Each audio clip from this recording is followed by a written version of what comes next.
नमस्कार दोस्तों, आपके अपने YouTube channel Hansraj Sharma GK में हार्दिक स्वागत है, अभिनंदन है। दोस्तों, हम समाज सुधारकों की एक सीरीज चल रही थी जिसमें हमने ब्रह्म समाज है, वेद समाज है, साधारण ब्रह्म समाज, भारतीय ब्रह्म समाज, आदि ब्रह्म समाज जो इनकी शाखाएं थी, उसके बाद प्रार्थना समाज, आर्य समाज, इसका हम अध्ययन कर चुके। आज हम अध्ययन कर रहे हैं रामकृष्ण मिशन व स्वामी विवेकानंद का। जी दोस्तों, यानी वीर सन्यासी, तूफानी सन्यासी, वीर सन्यासी या तूफानी सन्यासी कौन? स्वामी विवेकानंद जी। जी दोस्तों, हाँ, स्वामी विवेकानंद जी। स्वामी विवेकानंद जी जिनका जो जन्म है वो जन्म 12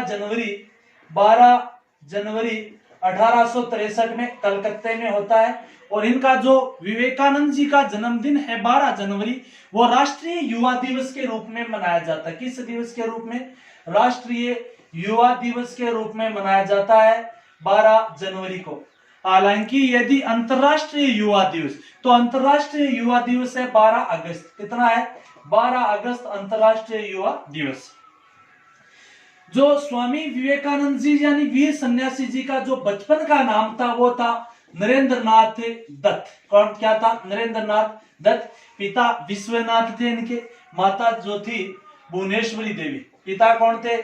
विश्वनाथ दत्त थे, माता भुवनेश्वरी देवी, भुवनेश्वरी देवी इनकी माता थी। यानी इनका शुरू से दिमाग सत्य की खोज के लिए। क्या आपने भगवान देखा? हर व्यक्ति से पूछते हैं, ये एक ही पूछते हैं, क्या आपने कभी भगवान को देखा? और यही क्वेश्चन एक बंदे से पूछ लेते हैं जिनका नाम था रामकृष्ण परमहंस। और रामकृष्ण परमहंस ने इनको बड़े शालीनता से उत्तर दिया कि नरेंद्रनाथ दत्त, जिस प्रकार से मैं तुझे देख रहा हूं उसी प्रकार से मैं भगवान को भी देखता हूं। यानी हर इंसान, हर नर में भगवान है। और याद रखना, यहीं से ही स्वामी विवेकानंद भी आगे चलकर नारा देते हैं, नर सेवा नारायण सेवा, नर सेवा नारायण सेवा। ये विवेकानंद जी का नारा है। और रामकृष्ण मिशन, ये चौरी रामकृष्ण परमहंस को बना लेते हैं अपना गुरु। हालांकि जो नरेंद्रनाथ दत्त थे, नरेंद्रनाथ दत्त के गुरु जो रामकृष्ण परमहंस थे, इनका भी जो बचपन का मूल नाम था वो नाम था गदाधर चट्टोपाध्याय। क्या नाम होता है? गदाधर चट्टोपाध्याय। और ये जो रामकृष्ण परमहंस या गदाधर जो चट्टोपाध्याय जी थे, वो कलकत्ता में काली माता मंदिर के पुजारी थे। किस माता के? काली माता मंदिर के पुजारी कौन है? गदाधर चट्टोपाध्याय। इसलिए गदाधर चट्टोपाध्याय को कहा जाता है दक्षिणेश्वर का स्वामी। कौन से स्वामी? दक्षिणेश्वर स्वामी गदाधर चट्टोपाध्याय, जिनका नाम रामकृष्ण परमहंस, जो नरेंद्रनाथ दत्त के क्या है? गुरु हैं।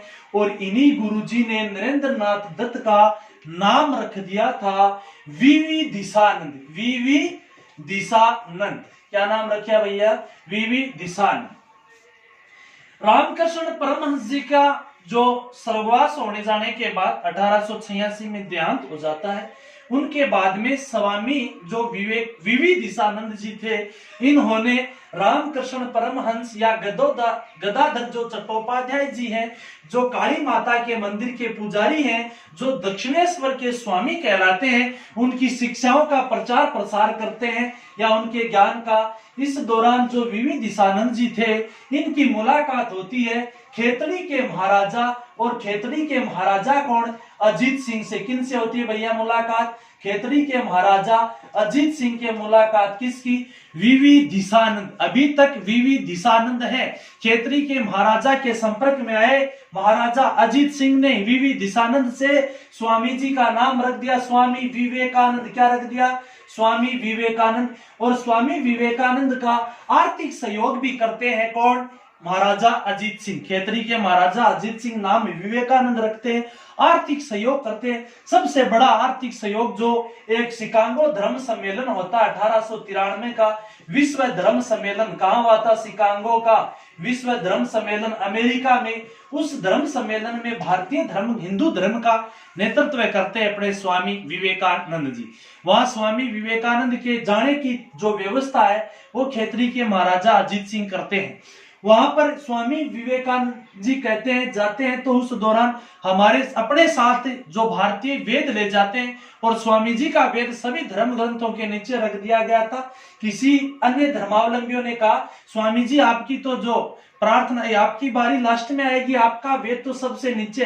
स्वामी जी ने बड़ी शालीनता से उत्तर दिया, यदि हमारा वेद हिलेगा सारे धर्म ग्रंथ गिर जाएंगे, यानी हमारा हिंदू धर्म अन्य धर्म ग्रंथों की, या हमारा ग्रंथ है हमारा धर्म अन्य धर्म ग्रंथों की क्या है, नींव है।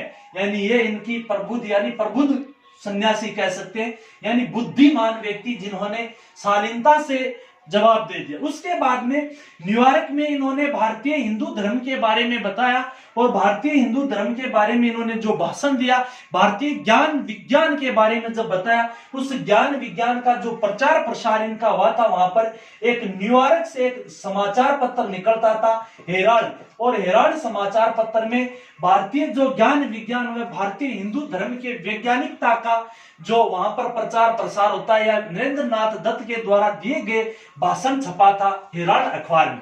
उसके बाद यहाँ पर स्वामी जी विवेकानंद जी ने न्यूयॉर्क में अपने वेदांत सोसाइटी की भी स्थापना करते हैं। किसकी स्थापना करते हैं? वेदांत सोसाइटी की भी स्थापना करते हैं। उसके बाद भारत में आते और भारत में अपने गुरु के नाम पर सन 1897 में इन्होंने रामकृष्ण मिशन की स्थापना की थी। किसकी स्थापना की थी? रामकृष्ण मिशन की स्थापना। रामकृष्ण मिशन की स्थापना करते, और रामकृष्ण मिशन का जो कार्यालय रखा था वो वेलूर में रखा था, कलकत्ता में पड़ता है वेलूर, और वहां पर वेलूर मठ की भी स्थापना की थी। हालांकि दूसरा जो लिखा जो कार्यालय इनका था वो कहां था? तो वो रखा था अल्मोड़ा उत्तराखंड में। कहां रखा था? अल्मोड़ा उत्तराखंड में। हालांकि जो अल्मोड़ा से संबंधित बात करें तो इनका जो एक यात्रा वृतांत, या कह सकते हैं विवेकानंद जी के जो अनुभवों पे आधारित एक रचना है कोलंबो टू अल्मोड़ा। और कोलंबो टू अल्मोड़ा जो कहते हैं, रचना का क्या नाम है दोस्तों? कोलंबो टू अल्मोड़ा।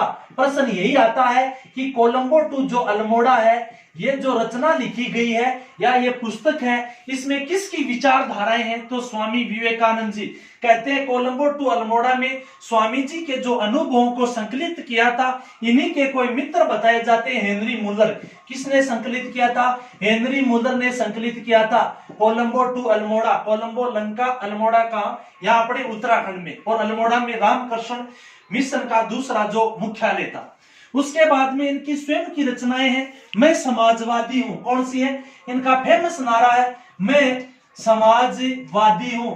ज्ञान योग, ज्ञान योग, ज्ञान योग, कर्म योग इनकी प्रमुख रचनाएं। ज्ञान योग है, कर्म योग है, मैं समाजवादी हूं, ये स्वामी विवेकानंद जी की रचनाएं हैं। इनका मानना यह है यदि 500 पुरुषों के द्वारा किसी देश को या समाज को सुधारने में 1 वर्ष लगता है तो 50 महिलाएं उस काम को उससे कम समय में कर देती हैं। यानी महिलाओं का जागरूक होना इन्होंने आवश्यक बताया। महिलाओं की जागरूकता का समर्थन, नर सेवा नारायण सेवा बताया। ये थे दोस्तों वीर सन्यासी, तूफानी सन्यासी स्वामी विवेकानंद जी। जी दोस्तों धन्यवाद। जिस किसी को पसंद आए लाइक शेयर सब्सक्राइब कर दे।